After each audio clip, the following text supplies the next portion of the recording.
Bienvenue dans cette nouvelle édition de décryptage. Considéré par les Camerounais comme le véritable poumon économique du pays, le port de Douala est au cœur de près de 90% des échanges commerciaux du Cameroun avec l'extérieur. Bâti sur les deux rives du Vouri, à une cinquantaine de kilomètres de l'océan Atlantique. Cette structure est également la porte d'entrée et de sortie des pays comme le Tchad, la Centrafrique et le nord du Congo. Conçu pour une capacité d'accueil d'environ 10 millions de tonnes de marchandises, le trafic actuel lui en impose bien plus, d'où les problèmes de congestion observés depuis un certain temps au niveau du parc à conteneurs et du parc à bois. Notre invité dans cette émission s'appelle Emmanuel Etondi Oyono, il est le directeur général du port autonome de Douala. Pouvez-vous en quelques mots nous présenter le port autonome de Douala et la plateforme portuaire? Le port, c'est tout un monde et ajouté à cela, donc, il y a des services publics qui s'occupent, n'est-ce pas, d'un certain nombre d'opérations, notamment de contrôle. Il y a les services de santé, les services phytosanitaires, il y a les douanes, il y a la police, il y a la gendarmerie, il y a tout le monde. Même la base navale, les militaires, il y a tout le monde au port. C'est tout un village, n'est-ce pas, qui travaille. À côté de tout ce monde, il y a donc une structure qui est chargée de voir si l'activité portuaire se déroule bien. C'est le PAD, le port autonome de Douala, qui est une structure, n'est-ce pas, qui facilite, qui donne les moyens nécessaires pour que l'action de chaque acteur soit bien menée. Quel est le poids économique du port de Douala? Le port de Douala est la porte d'entrée, n'est-ce pas, de l'ensemble des richesses. À peu près 80, 85, voire même 90% des richesses entrent par Douala. Et quand je dis des richesses, ce n'est pas que le Cameroun seul. Douala est une porte principale, n'est-ce pas, des marchandises de la zone CEMAC. Je ne vous apprends rien, une bonne partie des marchandises de Centrafrique et du Tchad, plus du Nord Congo, plus le Cameroun lui-même, entre par Douala. Quels sont les problèmes qui empêchent aujourd'hui le bon fonctionnement du port de Douala? Ce que je peux dire aujourd'hui, que le port est à l'étroit. Le port a été conçu pour une capacité de traitement de trafic près de 10 millions. On est au-dessus de 10 millions aujourd'hui.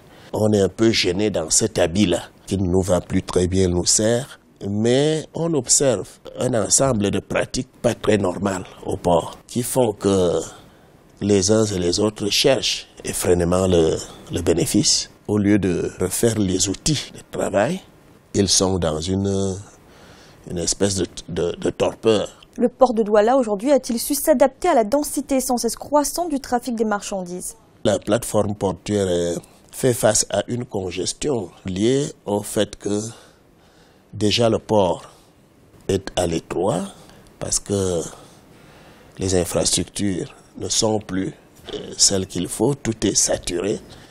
Et de deux, il y a un problème donc des équipements. Il faut, n'est-ce pas, régénérer les équipements et les adapter à tout ce qui se passe parce que les équipements étaient ceux d'un port qui avait encore un traitement de marchandises relativement bas par rapport aux perspectives, aux prévisions. Et depuis un certain temps, le port a beaucoup plus de marchandises. Redoutez-vous aujourd'hui que les ports de Kribi et Limbe fassent ombrage à celui de Douala? La spécialisation, n'est-ce pas, des ports va jouer. Parce qu'il n'est pas question qu'on crée des ports concurrents, hein, des ports plutôt complémentaires. Et Douala a déjà, n'est-ce pas, tout un tissu industriel installé. Et toutes les usines qui fonctionnent à Douala ne seront pas délocalisées. Donc Douala va continuer à fonctionner.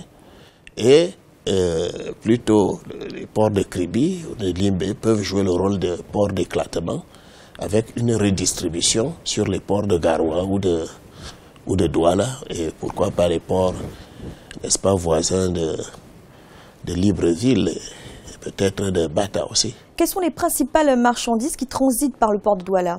Tout ce que vous pouvez imaginer comme marchandises que vous voyez sur les marchés, n'est-ce pas, qu'il s'agisse des véhicules, qu'il s'agisse des vêtements, qu'il s'agisse, n'est-ce pas, de tout ce qu'il faut pour la quincaillerie, tout ce qu'il faut pour les usines, tout ce qu'il faut pour... Tout ce que nous voyons, tous les appareils que nous voyons, tout passe par Douala, les chaussures, tous les produits passent par Douala à l'entrée et à la sortie, c'est nos produits, n'est-ce pas, locaux. C'est-à-dire, il y a le coton, il y a le cacao, il y a le café, il y a les VA, le bois.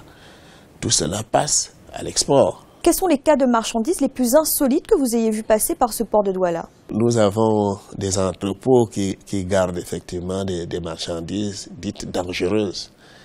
Bon, ça peut être de la drogue qu'on veut faire passer, ça peut être des armes, n'est-ce pas, qu'on veut faire passer en fraude, et c'est parfois même des humains.